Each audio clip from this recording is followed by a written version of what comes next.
On January 5th, a woman claiming to be a police officer released a video clip that was widely circulated on the internet, showing the demolition team of a town.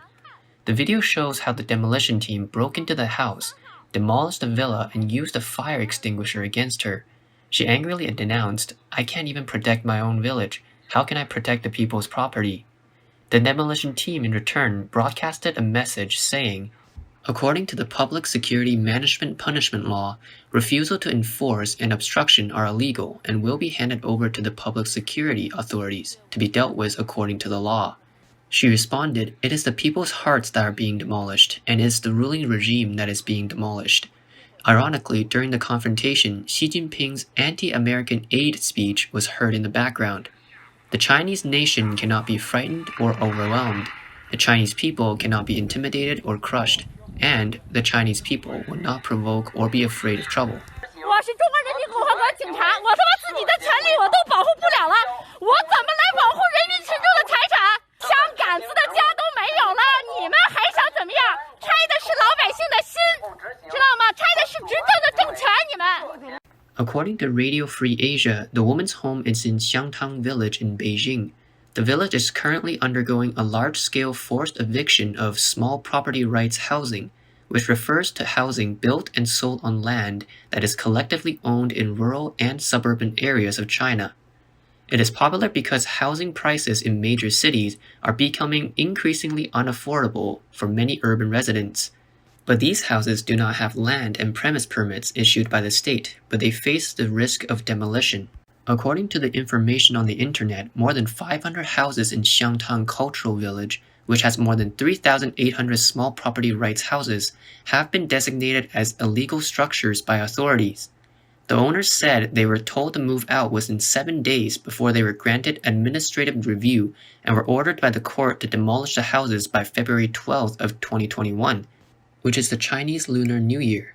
Since December 13th last year, the authorities have reportedly been cutting off water and electricity to houses slated for demolition in order to force homeowners to move out. On January 7th, the coldest morning since 1966 was recorded in Beijing, with the lowest temperature dropping to minus 19.6 degrees Celsius. Just 10 days earlier, China had been hit by a major cold wave. In such cold weather, thousands of residents are about to lose or have already lost their homes.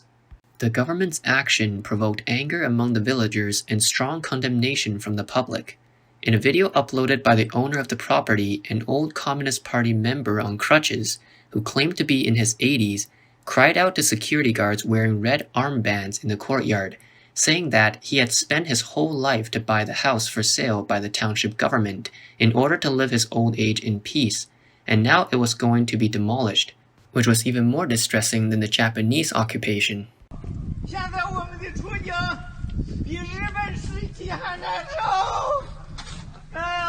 A three-story villa was also demolished just after renovations were completed and before the owner could move in. The woman, sitting on her balcony on December 18, 2020, holding a banner with the words "Private property demolition is unconstitutional and illegal," was beaten by a group of about 7 or 8 demolition workers who came over the wall. The process was filmed by neighbors and circulated on the internet, where the woman can be heard screaming in misery as she was punched and kicked. According to the informant, the more demolition, the crazier it becomes. Some owners were put on black hoods by security guards and beaten by several people. Some said many people are completely distraught. Even the Japanese did not enter the village to destroy the house. The Kuomintang was not like that either. The country is so terrible. Yesterday it was your property, but tomorrow it isn't anymore. Your property is illegal. You have no place to argue.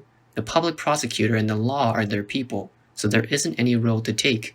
In addition, a mother and daughter were sent to the ambulance for emergency treatment for carbon monoxide poisoning after the house was cut off from electricity and water and gas, and they were burning a coal stove for heating. Fan Zeng, a well-known Chinese calligrapher and painter who has repeatedly praised Xi Jinping in his poetry and calligraphy, also cannot escape this fate when his mansion was forcibly demolished on December 21, 2020. Fan was a prominent figure in Chinese art and literature, a member of the Chinese Artists Association and a lifelong fellow of the China Academy of Art. He is a UNESCO Special Advisor on Multiculturalism and an active advocate of Xi Jinping's thought in the Chinese literary and artistic community. But Fun's Chinese compound and more than a dozen houses in the 4th district of Beijing's Xiangtang village were quickly razed to the ground by demolition crews and security guards. Yang Yusheng, a professor at China University of Political Science and Law, is one of the owners facing demolition in Xiangtang village. He told the Voice of America that it was hard to understand the authorities' insistence on demolishing more than 500 properties.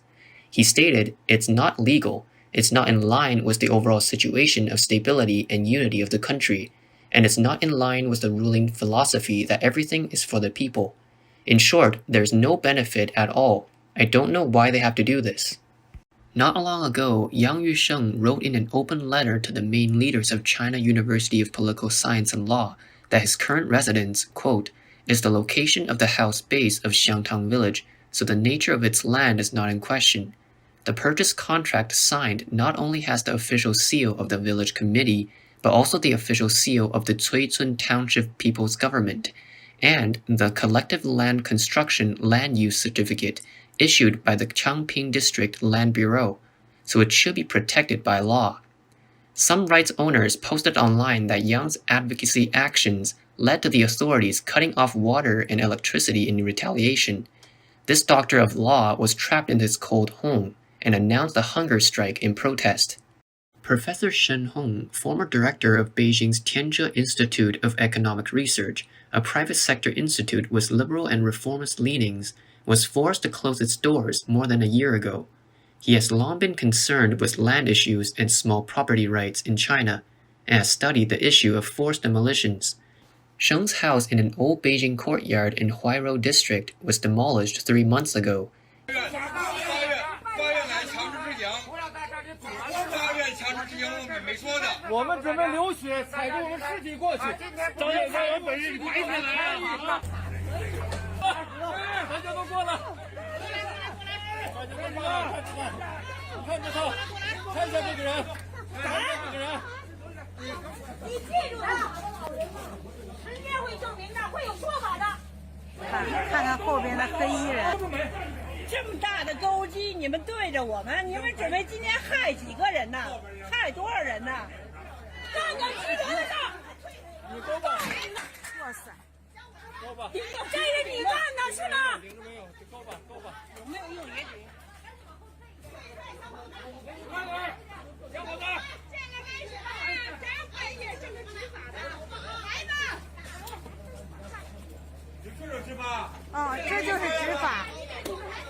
He believes that it is anti-human and anti-civilizational for the local government to force owners to accept unreasonable and unfair demolition agreements under the banner of protecting the ecological environment and demolishing illegal structures.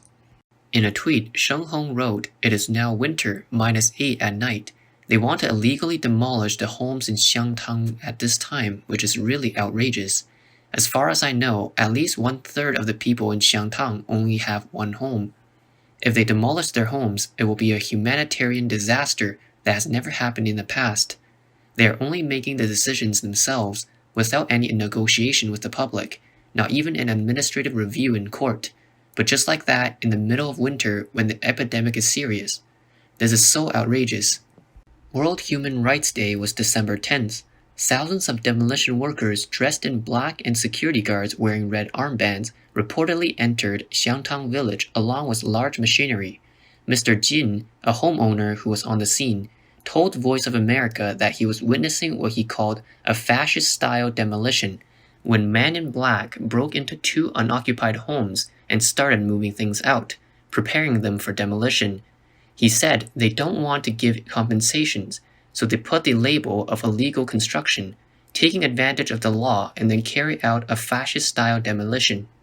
Professor Xin Xiaochun, who lives in Xiangtang village and has retired from the Chinese Youth Political Science Academy, wrote, "I feel like my neighbors and I are like lambs to be slaughtered, just like the Jews in Germany and Poland who were driven to line up, driven to get on the bus, driven to the concentration camp, and driven to the incinerator." Many of the people involved in the violent demolition of Xiangtang village belong to the powerful and wealthy class of the Chinese Communist Party, and even the red second generation or red third generation, who have vested interest in the Chinese system. If their interests are not protected, then the situation of ordinary citizens can be imagined. The demolition has made people lament that no one is safe under the Chinese Communist Party. Just 2 winters ago, Beijing was the scene of an outrageous campaign of evictions and demolitions of low-class people, and on November 18th of 2017, a fire broke out in an apartment building in Daxing district, killing 19 people. Beijing authorities violently evicted the so-called low-class population without any transitional measures or rehousing plans, citing reasons such as removing safety hazards. As a result, hundreds of thousands of low-income households and migrant workers have been left homeless on the streets in the cold winter.